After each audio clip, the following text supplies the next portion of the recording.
10 minutes before 8 is the time. Melanie, I'm keen to talk to you about the nurses' industrial action, not least because you are a nurse, but I have a government minister to get to first, so I hope I can come to you the other side, because we need to look at other stories, and indeed this is front page news for some of the newspapers this morning. Prime Minister Rishi Sunak will warn that Britain must end its, quotes, anti-maths mindset if the economy is to grow. In a speech as Parliament returns from its Easter break, reports the Daily Telegraph, Mr Sunak will say numeracy is every bit as essential as reading, and it is wrong. The UK is considered socially acceptable to be bad at maths. I'll ask you more about that later in the show, by the way. I mean, if you've listened to me any time, you know maths wasn't my strong point at school, but I've never been against it. But let's get more detail then. Conservative MP and Education Secretary Gillian Keegan joins me now. Can you give me an example of when you've seen this anti-maths mindset up close and personal? Good morning. Well, you've just said it yourself, Nick. Good morning. You just said, it wasn't my strong point. I wasn't much good at maths. That's like nationally. I just said I'm not anti-maths. No, I know, but a lot of us say, a lot of people say, I'm no good with numbers. I'm not good at maths. A lot of us self-identify as not being good at maths. And I think what the Prime Minister is saying is we wouldn't dream of saying that about reading or English or something. And what we've done, and we've changed massively, is how we teach maths. So it's much different from how we were taught all those years ago. We've introduced something called Mastery, which is based on the Singaporean method in 2015, and it's really changing how kids are enjoying maths, how they're performing in maths. They've gone shooting up the league tables, the international league tables. So what we're going to do is build on the confidence we get from that to think that actually once that gets through all of our schools, we'll really be in a strong position where we'll have many more people who will embrace maths and look forward to maths. And I understand there will be a drive to try and ensure that maths will be delivered for school children up to the age of 18.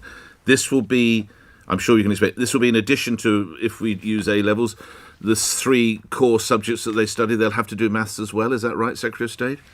Yeah, so what we've tried, that's why we've got this expert panel to advise us what would be the best way of doing that. Now, if I think back to my apprenticeship, because I was rather relieved myself when I finished my maths O-level as it was at the time, thinking, that's that. I won't have to do that again. You're but far too young to have done O-levels. I'm sure you meant I was GCSEs. one of the last years. Oh, right, okay. One of the last years. Right. But I was thinking about this actually when Rishi first mentioned this. And then, I looked at my apprenticeship and I'd learned how to analyse statistics, how to build a business case, how to estimate costs so that I could put a bid in, how to analyse bids from suppliers, how to read a set of accounts, how to construct a set of accounts. All of those things were all maths, but you don't think of a lot of it as maths. Also in our personal lives, how to sort of recognise good debt from bad debt, how to analyse what are the best financial products on the market. So there's many, many, many different aspects of maths. So what we want this expert advisory panel to do is to look at how we best supplement what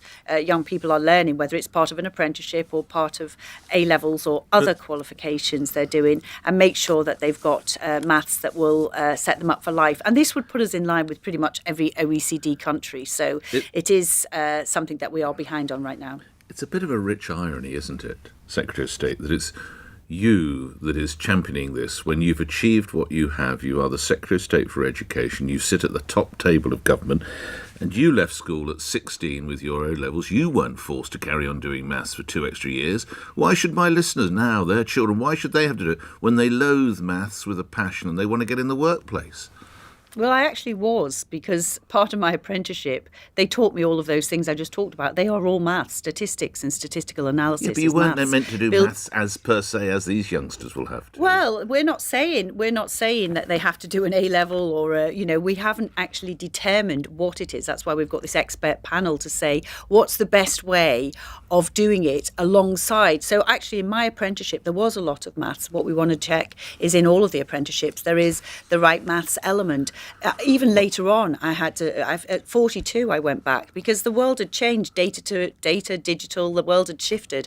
I went back and did my first full-time university course, actually, age 42. So, yes, you do need to keep up in this ever increasingly highly digitised world. You do need to keep reskilling. And we also know that will happen, which is why we put a lot of focus on adult skills as well. What O-level grade did you get at Maths, Secretary of State? B. It was in the days Was that B for where Bravo? B Bravo? or D? B for Bravo. Yeah, Right. Well, in my day, it only went up to an A, so there was no A star then, and only A, B, and C were classed as a pass. So Yes, I remember I got a them B, well. which was respectable enough from a comprehensive school in Knowsley, where 92% of the kids didn't pass very much. Well, you then went on, as you say, and you've learned other mathematics skills, so I'm pleased that I'll be able to put this to you. Sam Friedman, who was Michael Gove's special advisor when he was Education Secretary, has put the following equation on Twitter, and I'm delighted you'll be able to answer this for us, Secretary of State. If you're thousands of maths teachers short of required numbers, plus you've cut real terms in pay for 13 years, plus then you introduce a policy that requires thousands more maths teachers, how likely is it to succeed? Secretary of State. The likelihood is increased, and the probability of of doing this is increased if you put maths bursaries in place for all maths teachers at £27,000. If you increase the salary for maths teachers by £3,000.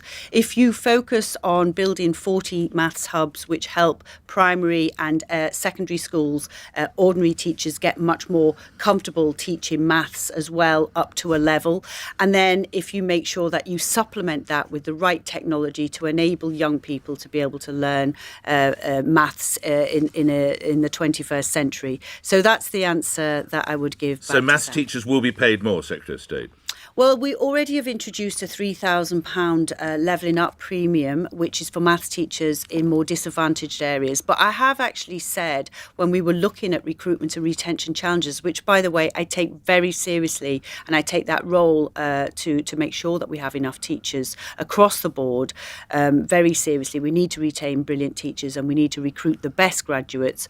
I'm also looking to, just to add to the mix of things that we're doing, I have asked them to look at an undergraduate maths and physics teaching apprenticeship. So that could be people who want to use an earn and learn route, either to get into teaching as a second career or to do a degree master's apprenticeship as well. So I know that we need to do more to make sure that we have more fantastic maths teachers, but I'm absolutely focused on making sure that we do that. And if differential pay is part of the answer, that's something I've said in the past I'd be very interested in considering. There's a couple of other areas I want to cover. So just lastly, when will these changes be brought into effect if they were to proceed? Well, they're not in the short term because of all the things that you've said. We need to build up the... Well, it's also a general election, so it won't be this side of the next general election then. No, I mean, obviously we'll be continuing with all the things we're doing with maths to improve maths, to roll out the maths hubs and make sure that more primary and secondary schools get access to them. But what we'll be doing is making sure that we understand what's missing and how best to supplement that and how to make sure that we build on what's happening. And it's actually really quite revolutionary if you go into schools and watch young people being taught maths now. They really, they really enjoy maths mastery, and it's making a massive difference, I think, to their attitudes about maths, which we probably missed out on. OK, while I have the Beneview with me, and I appreciate this is away from your education brief, but it is reported that we could be looking at nurses' strikes until the end of the year. What is the government going to do to try and ensure that does not happen, and indeed a withdrawal of cover, A&E, ICU, intensive care, and indeed cancer wards? Secretary of State. Well, obviously, it's hugely disappointing that there's the threat of more strikes, particularly as after the intense negotiations that the Health Secretary had with all the Agenda for Change unions. All of the Agenda for Change unions accepted a deal as a fair and reasonable deal. They put that to their members. And obviously, so far, one has the membership's accepted that. One, the membership has narrowly rejected it, and two of them we're still, I think, waiting for the ballots. And then I think what happens next is there is a NHS Agenda for Change staff council meeting on the 2nd of May, and that's when we hear back from all of the unions about. But what will about Mr. Barclay try and do to ensure we don't have yet more strikes and possibly no nurses on our A&E and cancer wards? Well, we have said, that's why both him and I have been in intensive negotiations. I mean, in the case of the health unions, they did accept the offer, and they put that to their members. So, I think we've made a fair and reasonable offer. We will hope that the other unions will accept that offer. It's worth about £5,000 to an average nurse for the period that those negotiations covered. So, it is important. I think it is important that, we do put patient safety first. The unions need to put patient safety first, and we are deeply concerned about, reports about coordination, and that will just make disruption even worse. And there's so many people who've been waiting in pain for a year or two now as a result of the pandemic, and it's really those people that we need to put first. I'm grateful for your time. Thank you. Education Secretary Gillian Keegan appearing here on LBC. We're at 1 minute after 8. Let's get the latest news. On your radio, on Global Player, and Play LBC. leading Britain's conversation. This is LBC. From Global's newsroom, a review is